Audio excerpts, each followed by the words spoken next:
Hay gritos que nunca se van, gritos que se quedan incrustados en tu memoria como astillas de vidrio, cortándote por dentro cada vez que respiras. El grito de mi hijo Mateo esa madrugada no fue un grito común, no fue un berrinche ni una pesadilla. Fue el sonido de un niño de 6 años siendo arrancado de su vida. Y ese sonido me persigue cada segundo de cada día desde hace 8 meses. La gente que no ha perdido un hijo me dice que entiende, pero no entienden, no pueden, porque hay una diferencia abismal entre imaginar el infierno y estar viviendo en él sin posibilidad de escape. Hay una diferencia entre sentir miedo por tus hijos y saber que fallaste en protegerlos cuando más te necesitaban. Hay una diferencia entre la empatía y el dolor real que te devora desde adentro hasta que ya no queda nada de quien eras antes. No busco tu lástima. No necesito que me digas que todo va a estar bien o que hay que tener fe.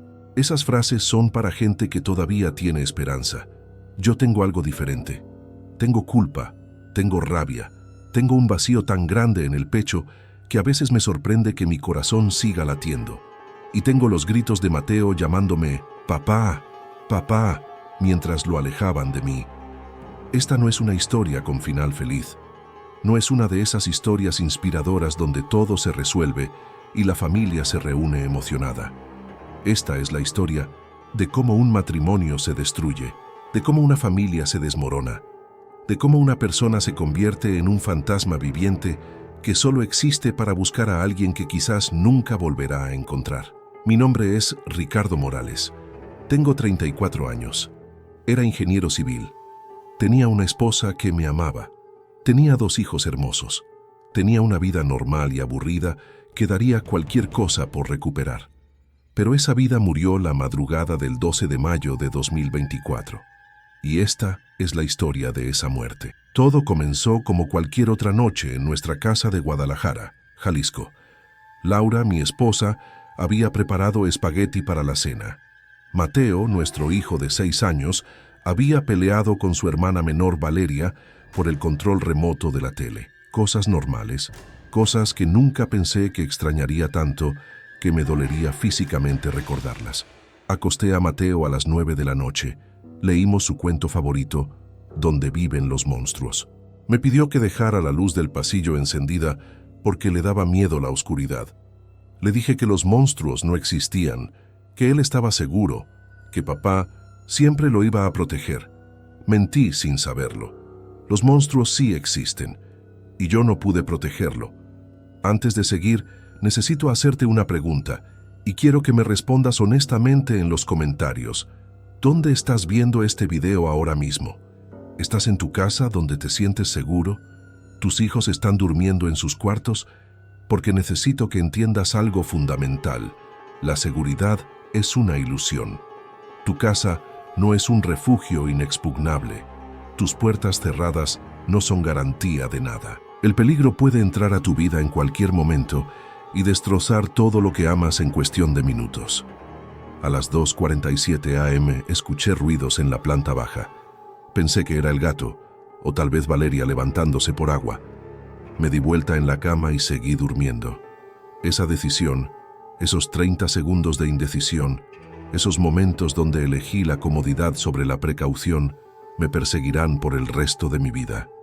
Porque no fue el gato, no fue Valeria, eran ellos. A las 2:52 a.m., 5 minutos después, escuché el grito de Mateo, y cuando corrí hacia su habitación, cuando vi su cama vacía, cuando vi la ventana abierta, cuando entendí lo que acababa de pasar, algo dentro de mí se rompió de una forma que nunca podrá ser reparada.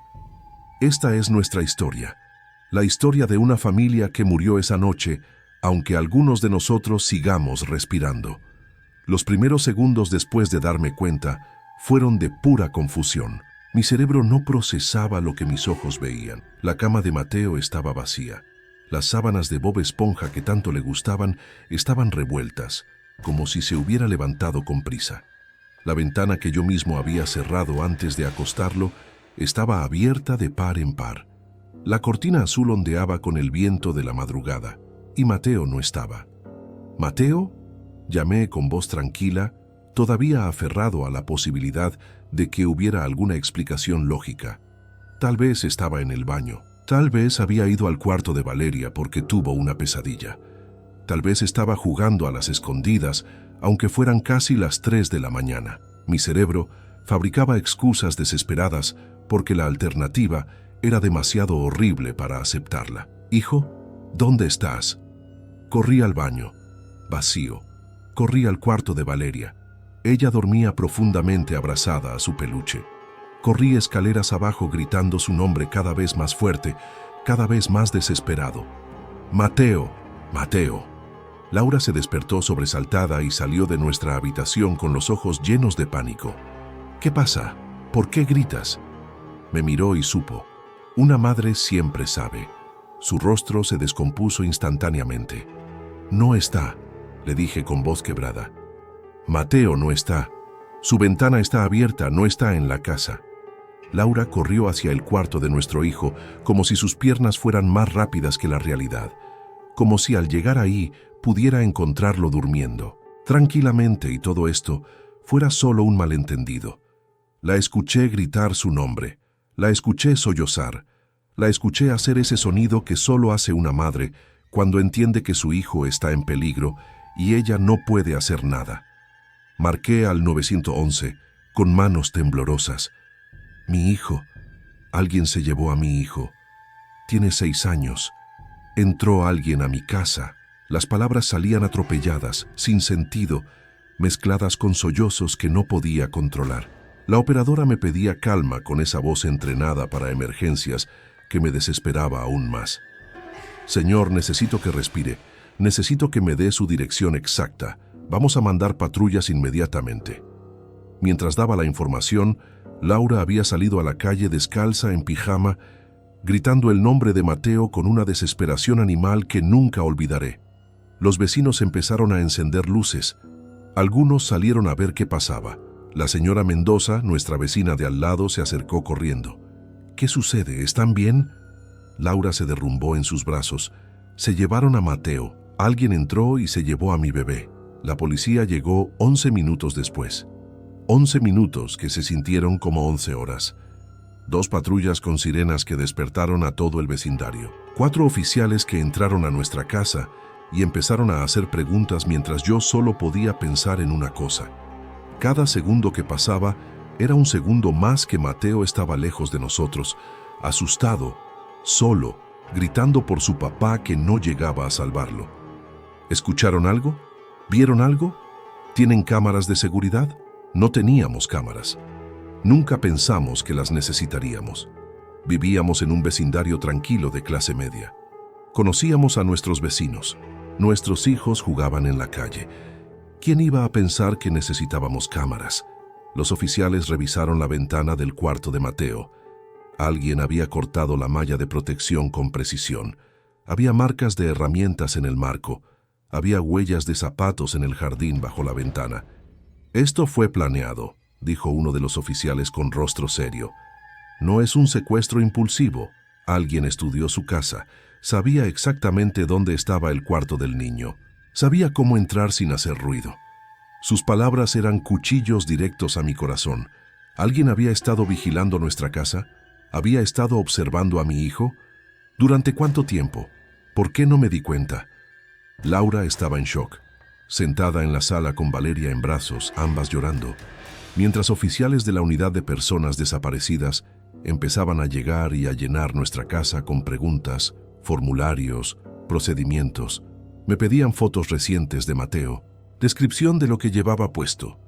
Su peso, su altura, marcas distintivas, convertían a mi hijo en una estadística, en un caso, en un número de expediente, y yo solo podía pensar en sus gritos que no escuché a tiempo. «Papá, ¿dónde está Mati?», preguntó Valeria con su voz de niña de 4 años que todavía no entiende completamente lo que está pasando.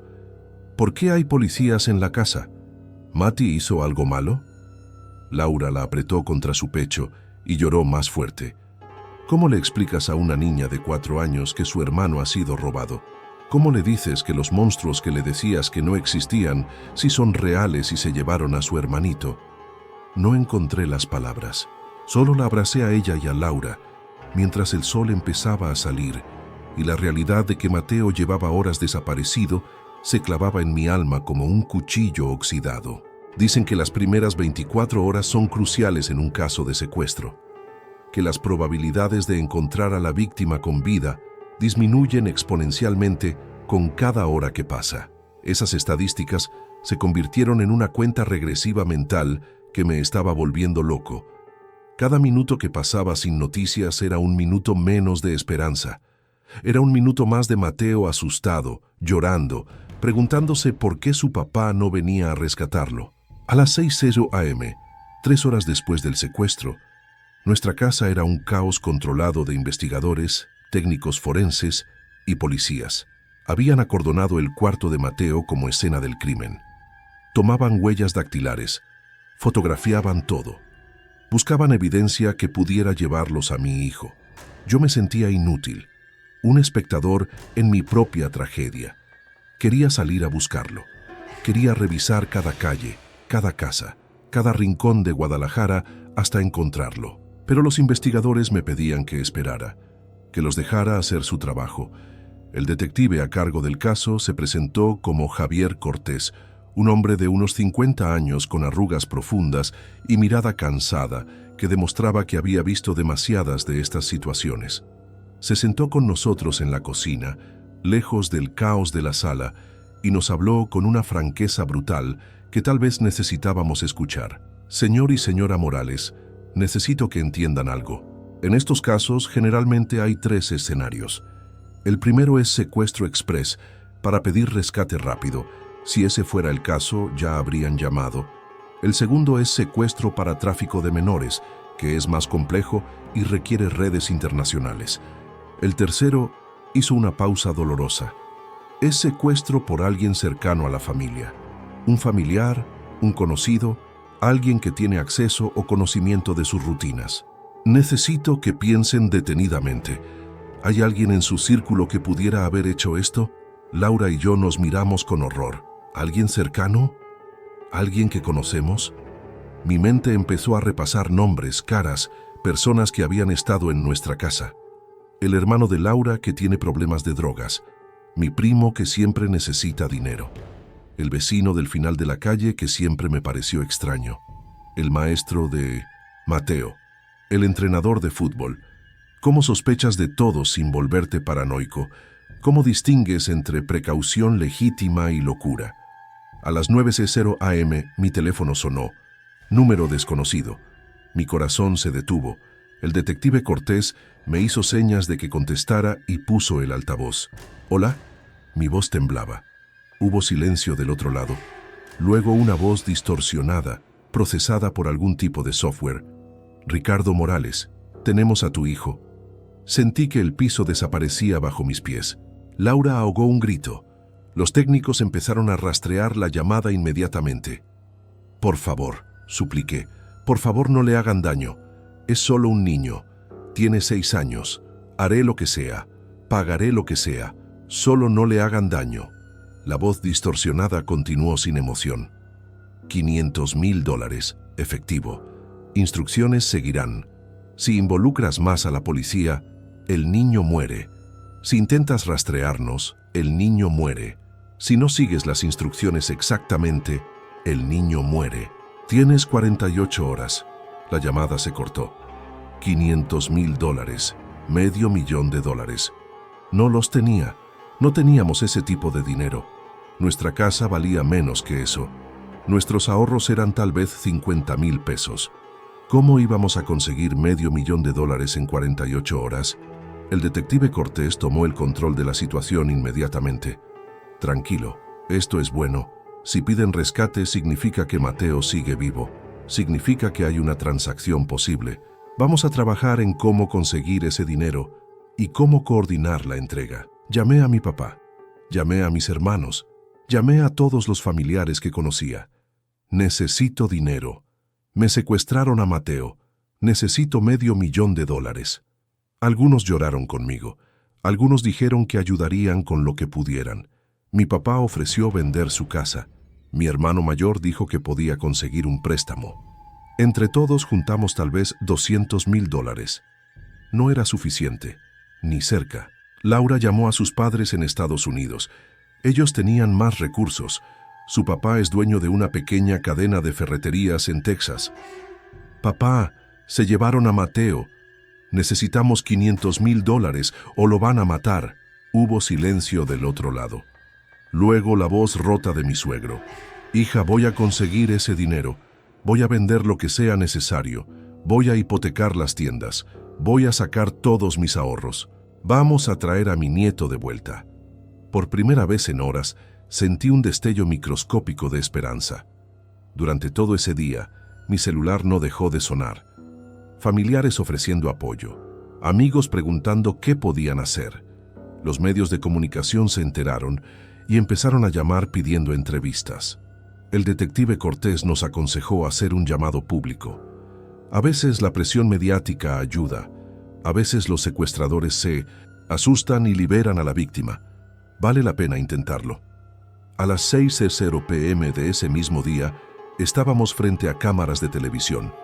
Laura no podía hablar. Estaba demasiado destruida. Fui yo quien tuvo que sentarse frente a las cámaras, frente a las luces cegadoras, frente a los micrófonos y suplicar a personas desconocidas que tenían a mi hijo.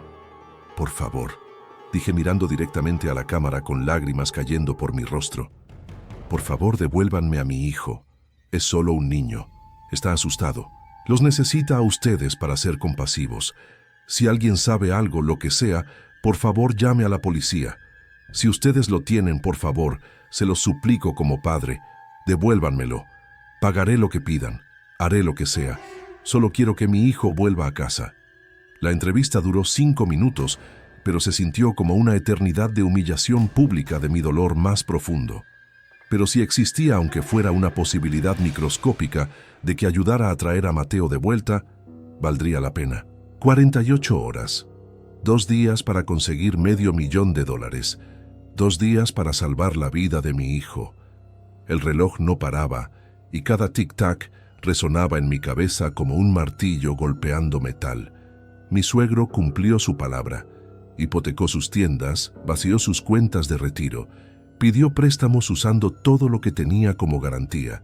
A las 36 horas del plazo habíamos reunido $420,000. Todavía faltaban $80,000. Laura no había comido ni dormido desde el secuestro. Se había convertido en un fantasma que caminaba por la casa abrazando la sudadera favorita de Mateo, la que tenía a Spider-Man en el frente. A veces la escuchaba hablándole como si él estuviera ahí. Ya viene papá por ti, mi amor. Ya casi juntamos el dinero. Aguanta un poquito más, mi cielo. Mamá te ama. Mamá te va a traer de vuelta. Me partía el corazón verla así, pero yo no estaba mucho mejor. Había dejado de ser una persona y me había convertido en pura función. Conseguir dinero, seguir instrucciones, traer a Mateo a casa. El detective Cortés tenía un plan. No les vamos a dar el dinero real. Vamos a preparar un maletín con fajos que parezcan reales, pero solo las primeras capas serán billetes verdaderos. El resto será papel. Les damos esto, rescatamos a Mateo y luego los atrapamos. Yo no estaba de acuerdo. ¿Y si revisan el dinero antes de entregar a Mateo? ¿Y si se dan cuenta y lo matan? No puedo arriesgarme. Tiene que ser dinero real. Cortés insistía en que era demasiado riesgo dejar que se fueran con todo el rescate, pero al final la decisión era mía. A las 43 horas recibí un mensaje de texto. Centro Comercial Plaza del Sol. Estacionamiento nivel 3. Mañana 2:00 p.m. Ven solo. Trae el dinero en mochila negra. Si vemos policías, no hay trato. Mostré el mensaje a Cortés. Él ya estaba planeando el operativo. Vamos a tener agentes encubiertos en todo el centro comercial. Vamos a tener francotiradores en posiciones estratégicas. Vamos a tener rastreadores GPS en la mochila. Lo vamos a recuperar, Ricardo. Confía en nosotros. Pero yo no podía confiar en nadie más que en mí mismo. Esa noche, mientras todos dormían o pretendían dormir, tomé una decisión. Iba a ir solo, realmente solo, sin policías escondidos, sin operativos encubiertos, sin nada que pudiera poner en riesgo la vida de Mateo. Sabía que Cortés se opondría. así que simplemente no se lo dije. A la mañana siguiente, les dije que necesitaba aire, que iba a dar una vuelta. Tomé la mochila con los $420,000 que habíamos conseguido y salí de la casa 2 horas antes de la cita. Manejé hacia Plaza del Sol con las manos sudando sobre el volante. Cada semáforo en rojo se sentía como una eternidad. Cada minuto que pasaba era un minuto más cerca de ver a mi hijo, de abrazarlo, de decirle que lo siento por no haberlo protegido, de prometerle que nunca más dejaría que nada malo le pasara. Llegué al estacionamiento a la 1:30 p.m., nivel 3, como indicaban las instrucciones. Estacioné en medio, donde pudieran verme fácilmente. Y esperé. Mi teléfono sonó exactamente a las 2:00 p.m. Camina hacia la columna B7, vas a ver un auto gris, deja la mochila en el cofre, regresa a tu auto, espera 5 minutos. Luego recibirás instrucciones de dónde está tu hijo. La voz seguía siendo distorsionada, seguía siendo fría, seguía sin darme ninguna garantía de que realmente tenían a Mateo vivo, pero no tenía opción. Tomé la mochila y caminé hacia la columna B7. Mis piernas temblaban. Mi corazón latía tan fuerte que podía escucharlo en mis oídos. El auto gris estaba ahí. Un Nissan viejo sin placas visibles. No había nadie adentro que yo pudiera ver, pero los vidrios estaban polarizados. Puse la mochila en el cofre como me indicaron. «Está todo ahí», dije en voz alta, sin saber si alguien podía escucharme. «Son 420,000. Es todo lo que pude conseguir. Por favor, devuélvanme a mi hijo». No hubo respuesta. Solo silencio. Caminé de regreso a mi auto sintiendo ojos invisibles siguiendo cada uno de mis pasos. Los 5 minutos más largos de mi vida pasaron con lentitud tortuosa. Miraba el reloj de mi tablero cada 10 segundos.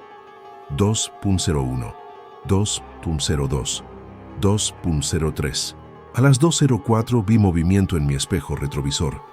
Una figura con pasamontañas salió de detrás de una columna, tomó la mochila del cofre del Nissan gris y desapareció por las escaleras de emergencia. Mi teléfono sonó de nuevo. Parque Agua Azul, cerca de los columpios. Tu hijo está ahí. La llamada se cortó. No esperé ni un segundo. Arranqué el auto con tanta violencia que las llantas rechinaron. Parque Agua Azul estaba a 20 minutos de ahí. Conduje como un demente, pasándome altos, rebasando por el acotamiento, tocando el claxon a cualquiera que se interpusiera en mi camino. No me importaba causar un accidente. No me importaba que me detuviera la policía. Solo importaba llegar a ese parque. Solo importaba encontrar a Mateo. Llamé a Laura mientras manejaba. «Van a devolver a Mateo. Parque Agua Azul. Ya voy para allá». Ella gritó algo que no entendí. Colgué y seguí manejando con lágrimas cegándome, pero sin poder parar. Llegué al parque a las 2:27 p.m. Frené en seco. Dejé el auto con el motor encendido y corrí hacia el área de los columpios. Había niños jugando, mamás vigilando, un señor vendiendo paletas, todo tan normal. Y ahí, sentado en una banca junto a los columpios, estaba Mateo, mi hijo, mi pequeño Mateo con su pijama de dinosaurios todavía puesto, descalzo con el cabello despeinado, pero ahí, vivo, real. Corrí hacia él gritando su nombre. «¡Mateo! ¡Mateo!». Él levantó la vista y cuando me vio, su carita se descompuso en llanto. Se levantó y corrió hacia mí. «¡Papá!». Lo abracé con tanta fuerza que pensé que lo iba a romper. Enterré mi cara en su cabello y lloré como nunca había llorado en mi vida. Sollozos profundos que salían desde lo más profundo de mi ser. Mateo lloraba también, aferrado a mi cuello como si temiera que fuera a desaparecer de nuevo. «Papá, papá, papá», repetía entre sollozos. Tenía miedo. Había hombres malos. Me dijeron que te iban a hacer daño si gritaba. Tenía mucho miedo. «Ya pasó, hijo. Ya pasó. Papá está aquí. Nadie te va a hacer daño. Estás a salvo». Las palabras salían automáticamente de mi boca, pero yo sabía que eran mentira. Nada había pasado. Nada estaría bien nunca más. Revisé a Mateo con manos temblorosas buscando heridas, golpes, cualquier signo de maltrato. Tenía raspones en los brazos, moretones en las muñecas como si lo hubieran atado. Pero estaba vivo, estaba ahí. Eso era lo único que importaba en ese momento. Lo cargué hasta el auto y lo senté en el asiento trasero. Le puse el cinturón con manos que no dejaban de temblar. Vamos a casa, hijo. Mamá te está esperando. Valeria te está esperando. Todos te extrañamos mucho. Mateo asintió, pero no dijo nada más. Solo se quedó mirando por la ventana con ojos vacíos que me aterraron más que cualquier cosa que hubiera visto en estos 2 días de infierno. Esa no era la mirada de un niño de 6 años. Era la mirada de alguien que había visto cosas que ningún niño debería ver. Llamé a Laura de nuevo. Lo tengo. Está conmigo. Está bien. Vamos para la casa. Ella gritó de alegría y de alivio. Escuché a Valeria preguntando en el fondo. ¿Ya viene Mati? ¿Ya viene mi hermanito? Escuché a mi suegra llorando. Escuché caos y celebración al mismo tiempo. Pero cuando miré a Mateo en el espejo retrovisor, vi que él no celebraba. Solo miraba al vacío con esa expresión que me rompía el corazón en 1000 pedazos. Llegamos a casa y fue como una explosión de emociones. Laura salió corriendo de la casa antes de que yo siquiera estacionara bien. Abrió la puerta trasera y sacó a Mateo del auto abrazándolo con fuerza desesperada. Mi bebé, mi amor, mi vida, repetía entre sollozos. Valeria corría alrededor de ellos gritando el nombre de su hermano. Mis padres estaban ahí. Los padres de Laura habían llegado de Texas. Había vecinos, había familia. Todos querían abrazar a Mateo. Todos querían tocarlo como para confirmar que era real. Pero Mateo no reaccionaba. Dejaba que lo abrazaran, pero no devolvía los abrazos. Dejaba que lo besaran, pero no sonreía. Dejaba que le hablaran, pero no respondía más allá de monosílabos. ¿Te hicieron daño?, preguntaba Laura revisándolo completo. No, respondía Mateo con voz plana. ¿Te dieron de comer? Sí. ¿Dónde estabas? No sé. ¿Qué pasó? No me acuerdo.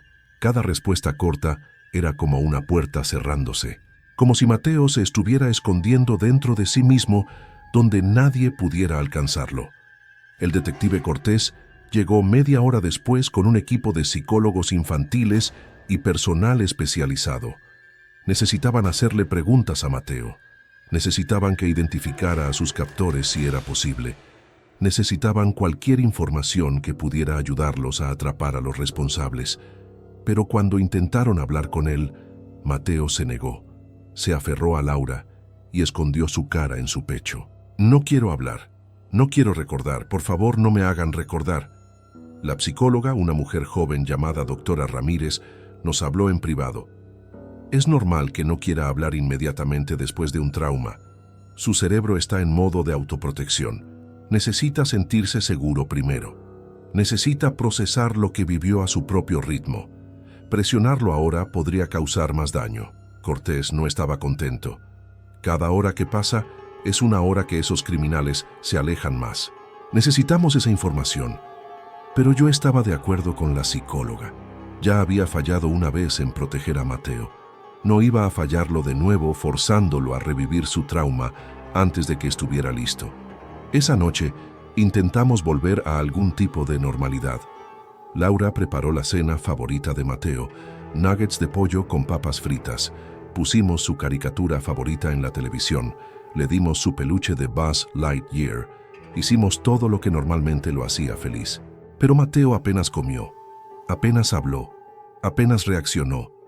Era como si su cuerpo estuviera ahí, pero él siguiera en otro lugar. En ese lugar oscuro donde lo habían tenido durante 2 días, que para él probablemente se sintieron como una eternidad. A la hora de dormir, Mateo se negó a ir a su cuarto. No quiero dormir ahí, por favor, papá, no me hagas dormir ahí. Laura y yo nos miramos con dolor. Por supuesto, ese era el cuarto donde lo habían tomado. Ese era el lugar donde su mundo se había destrozado. Está bien, hijo, puedes dormir con nosotros todo el tiempo que necesites. Esa noche Mateo durmió entre Laura y yo, pero no durmió realmente. Se despertaba cada hora gritando, sudaba, lloraba en sueños, y cada vez que despertaba preguntaba lo mismo. ¿Estamos seguros? ¿Pueden entrar de nuevo? ¿Van a regresar por mí? No tenía respuestas. ¿Cómo le dices a un niño de 6 años que sí, que los monstruos pueden regresar? ¿Cómo le prometes seguridad cuando ya demostraste que no puedes protegerlo? Solo lo abrazaba y le mentía. ¿Estás seguro? Papá no va a dejar que nadie te haga daño nunca más. Pero ambos sabíamos que eran palabras vacías, porque ya había fallado una vez. Y ese fallo nos había cambiado a todos para siempre. Pasaron 3 semanas desde que recuperamos a Mateo. 3 semanas donde nuestra casa se convirtió en una fortaleza. Instalé cámaras de seguridad en cada rincón. Puse rejas en todas las ventanas. Contraté un servicio de seguridad privada que patrullaba nuestro vecindario cada noche. Compré un sistema de alarma tan sofisticado que se activaba si una hoja caía en el jardín. Gasté todo lo que no teníamos en medidas de seguridad porque no podía vivir con el miedo constante de que regresaran por él. Pero ninguna cámara, ninguna reja, ninguna alarma podía proteger a Mateo del daño que ya estaba hecho. El daño que vivía dentro de su cabeza. Durante esas 3 semanas, Mateo no volvió a ser el niño que era. No jugaba, no reía, no veía sus caricaturas favoritas. Se pasaba horas sentado en la sala mirando al vacío. Si alguien se acercaba por detrás, saltaba asustado. Si escuchaba un ruido fuerte, se escondía debajo de la mesa. Si veía a un hombre con gorra o pasamontañas en la televisión, empezaba a temblar. La doctora Ramírez venía 3 veces por semana para sesiones de terapia. Al principio, Mateo no hablaba, solo dibujaba. Y sus dibujos me destrozaban el alma. Dibujaba casas negras, dibujaba figuras sin cara. Dibujaba a un niño pequeño encerrado en cuartos oscuros.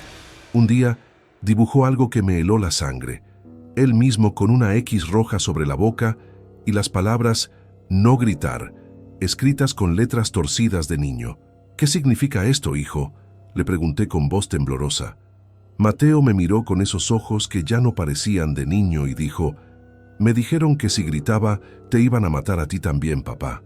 Esa noche lloré en la regadera, donde nadie pudiera escucharme. Mi hijo de 6 años había cargado con ese terror.